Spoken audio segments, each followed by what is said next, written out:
Hello everyone, welcome to Linsake classes. I am Ratnesh. आज हम लोग सॉल्व करेंगे, इंटीग्रल फाइंड करेंगे sec square x and cosec square x का। ठीक है, तो इसको दो तरीके से सॉल्व किया जा सकता है। कौन सा मेथड ज्यादा सही रहेगा वो आप देख लेना। ठीक है, फर्स्ट मेथड से करूंगी और सेकंड मेथड से करूंगी, और आंसर दोनों ही सही है। और सही कैसे मैं आपको बताती हूँ। ठीक है, चलिए स्टार्ट करते हैं। तो पहली बात तो ये है, आप बाई पार्ट भी नहीं लगा सकते इसमें। ठीक है, क्योंकि स्क्वायर में हम इंटीग्रल कैसे कर पाएंगे। तो सबसे पहले हम क्या करेंगे, इसको कन्वर्ट कर लेंगे साइन में और कॉस में। सेक स्क्वायर एक्स क्या बन जाएगा आपका, cos square x. And cosec square x क्या बन जाएगा, 1 upon sine square x dx। Okay, अब आपको पता है वन वन को आप क्या लिख सकते हो, साइन एंड कॉस के फॉर्म में। बहुत अच्छे से पता है, वन को हम sign square x plus cos square x लिखते हैं। और ये आपका अपॉन में तो जो लिखा हुआ है cos square x and sign square x, इसको लिख लिया। अब this upon this and this upon this कर लेंगे। Sign square x upon cos square x sign square x plus cos square x upon cos square x and sign square x dx। अब इससे ये वाला टर्म कैंसिल आउट हो जाएगा, इससे ये वाला टर्म आउट हो गया। ठीक है, कैंसिल आउट हो गया। अब 1 अपॉन कॉस स्क्वायर एक्स बचा, और यहाँ पर 1 upon sine square x dx, है ना। अब सेपरेट कर लो, इस टर्म को अलग और इस टर्म को अलग सेपरेट कर लेंगे। ठीक है, सबसे पहले 1 upon cos cos square x क्या हो जाएगा, ये आपका बन जाएगा sec square x dx। Plus का साइन आएगा, then 1 upon sine square x क्या हो जाएगा, सॉरी दिख नहीं रहा था। तो 1 अपॉन साइन स्क्वायर एक्स हो जाएगा आपका कॉसेक स्क्वायर एक्स dx। कर लिया। और आपको बहुत अच्छे से पता है सेक स्क्वायर dx का इंटीग्रल क्या आता है, 10x आता है, लिख दिया आपने। और cosec स्क्वायर एक्स का इंटीग्रल क्या आता है, माइनस कॉट एक्स आता है, ये लिख दिया। Plus arbitrary constant c, this is the answer. ठीक है, बहुत इजीली सॉल्व कर लिया, आराम से आ गया हमारे पास। ठीक है, अब इसको हम सेकंड मेथड से करेंगे। ओके, फिर वहां भी आंसर आएगा कुछ, उस आंसर को इससे मैच कर लेंगे तो आपको पता चल जाएगा कि हाँ, इस क्वेश्चन को अब अगर एमसीक्यू में ये क्वेश्चन आ जाता है तो हम ऑप्शन को चेक कर लेंगे। अगर ये वाला ऑप्शन गिवन होगा तो इसको टिक करेंगे, और दूसरा दूसरा ऑप्शन गिवन होगा तो उसको टिक कर लेंगे। ठीक है, चलिए यहीं पर कर लेते हैं तो ज्यादा सही रहेगा, समझ आ जाएगा। देखो,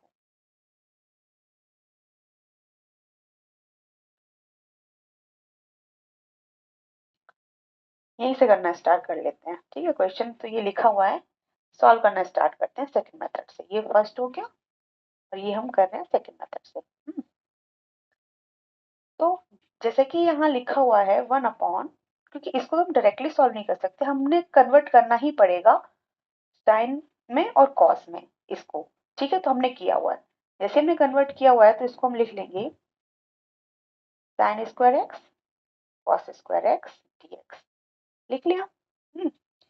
अब आपको बहुत अच्छे से पता है sine x and cos x क्या होता है, साइन 2x का फॉर्मूला होता है। तो इसे 2x का फॉर्मूला अगर हम बनाएंगे तो हमने क्या करना पड़ेगा, 4 से मल्टीप्लाई और 4 से डिवाइड।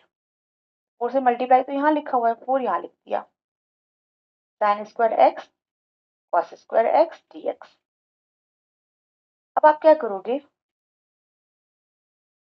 इसको लिखोगे 2 sine x and cos x, और ये आपको बहुत इसका होल स्क्वायर कर दिया।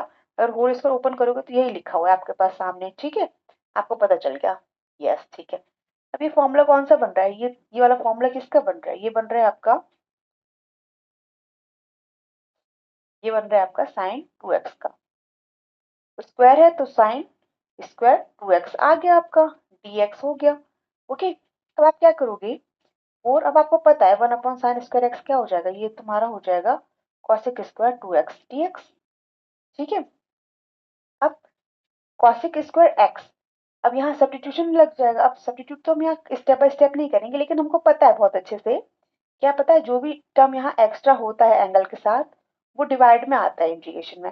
और डिफरेंशिएशन में कहाँ आता था, मल्टीप्लाई के फॉर्म में आता था, जो भी यहाँ एंगल में एक्स्ट्रा टर्म होता था, जो भी एक्स्ट्रा कॉफिशिएंट है, 2 है, 3 है, 5, 10 कुछ भी है, ठीक है।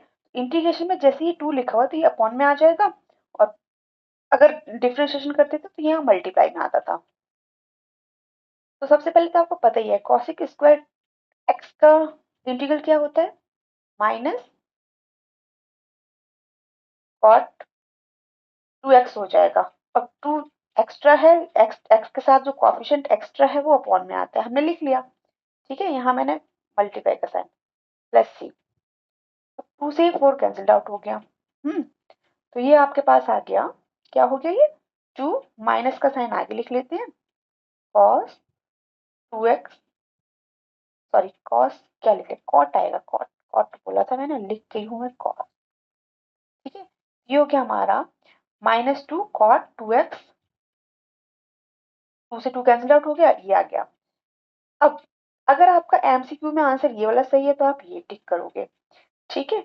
और अगर ये वाला ऑप्शन गिवन है तो ये वाला ऑप्शन टिक कर दोगे। अब यहाँ कंफ्यूज नहीं होना है कि मैम सेम क्वेश्चन है, दो आंसर्स आ रहे हैं। देखो अगर जब हम इसको सिंप्लीफाई करेंगे ना, जब हम इसको सिंप्लीफाई करना स्टार्ट करेंगे तो हमारा यही आएगा आंसर, ठीक है। तो कंफ्यूज मत होना कि एक क्वेश्चन के दो आंसर हो सकते हैं, ये होगा या ये होगा, ये हर क्वेश्चन के लिए बोल रही हूँ मैं, ऐसा नहीं है। मैंने ये क्वेश्चन उठाया इसलिए क्योंकि एक स्टूडेंट ने मुझसे पूछा था, तो मैंने कहा मैं वीडियो डाल देती हूँ इस पर, है ना। तो क्या था, ये ऑप्शन करेक्ट होगा, ये ऑप्शन करेक्ट होगा, ये पूछा था। ऑप्शन ऑब्वियसली तुमको एक ही गिवन होगा, या तो ये गिवन होगा या ये गिवन होगा। अगर ये गिवन है तो इसको टिक करो, अदरवाइज क्या करोगे, आप इसको सिंप्लीफाई करना शुरू करोगे, इस मेथड से सॉल्व करोगे, ये आ गया, फिर इसको सिंप्लीफाई करना जैसे ही आप स्टार्ट करोगे तो आपको ये मिल जाएगा। क्यों, क्योंकि आपका यहाँ 2x लिखा हुआ है, यहाँ सिंपली कॉट एक्स नहीं है, यहाँ क्या लिखा हुआ है, कॉट 2x लिखा हुआ है, तो यहाँ पर 2 लिखा आपने, और कॉट 2x को क्या करोगे, cos 2x upon sin 2x लिख लिया, और प्लस सी। अब इसको सॉल्व करना स्टार्ट करो, ठीक है। सॉल्व भी हम यही कर लेते हैं, हमारे पास जगह है, ठीक है। सामने सब चीजें होती हैं तो ज्यादा क्लियरिटी रहती है। अब मैं अगर नीचे करना स्टार्ट करूंगी तो फिर कंफ्यूज रहोगे, सामने सब कुछ दिख रहा है तो यहाँ ज्यादा सही है। -2, अब देखो नीचे तो sin 2x का फॉर्मूला पता है, एक ही होता है एक tan के फॉर्म में भी, बट tan का फॉर्म हम यूज नहीं करेंगे अभी। जो हमारा नॉर्मली ये वाला फॉर्मूला था, ये वाला इसी को यूज कर लेंगे। और cos 2x का फॉर्मूला आपको पता है, कौन सा वाला यूज करोगे, cos square x minus sin square x upon 2 sin x cos x plus C, लिख लिया, ठीक है। अब -2, यहाँ पर क्या आएगा, फिर से टर्म्स को सेपरेट कर लो, पहले तो 2 से ही 2 कैंसिल आउट हो जाएगा, है ना। फिर आया आपके पास cos square x upon sin x cos x minus sin square x upon sin x cos x plus arbitrary constant C. Hmm ओ 2 से 2 कैंसिल हो गया, यहाँ नहीं लिखी, ठीक है। अब माइनस का साइन आया और हमने ये इसको, इससे एक पावर गई, इससे ये गया, ठीक है। तो आपके पास बचा cos x upon sin x, ये बन जाएगा आपका cot x, ठीक है। तो या ये बचा यहाँ पर आपका sin x upon cos x, ये बन गया आपका tan x प्लस सी। अब इस माइनस साइन का जैसे आप अंदर मल्टीप्लाई करोगे तो tan तो आपका पॉजिटिव हो जाएगा, tan x, और माइनस cot x आ गया, ठीक है। तो देखा, अगर आप इस मेथड से सॉल्व करोगे तो आंसर ही आया, इस मेथड से सॉल्व करोगे तो बाई चांस वो एमसीक्यू में ये ऑप्शन दे सकते हैं आपको, तो यही वाला टिक कर दोगे। अगर ये वाला ऑप्शन गिवन है तो इसको आगे फर्दर सॉल्व करोगे, ये आ ही जाएगा आपका, ठीक है। इस बात में कंफ्यूज होने की बिल्कुल जरूरत नहीं है कि मैथ का एक क्वेश्चन दो तरीके, मतलब एक मैथ्स का एक क्वेश्चन दो आंसर्स देगा, ठीक है। वो डिपेंड करता है कि हम सिंप्लीफाई कहाँ तक कर सकते हैं। यहाँ सिंप्लीफाइड ही आंसर आया था, लेकिन यहाँ पर कॉस कॉट 2x आया और हमने इसको सिंप्लीफाई किया तो हमारे पास जो पर्टिकुलर आंसर था वो हमको मिल गया, this equal to this, okay. One question and one answer, ये है मैथ का कॉन्सेप्ट, ठीक है। चलो, वीडियो अच्छा लगा हो तो लाइक शेयर एंड सब्सक्राइब करना मत भूलिए। Thank you for watching, bye bye.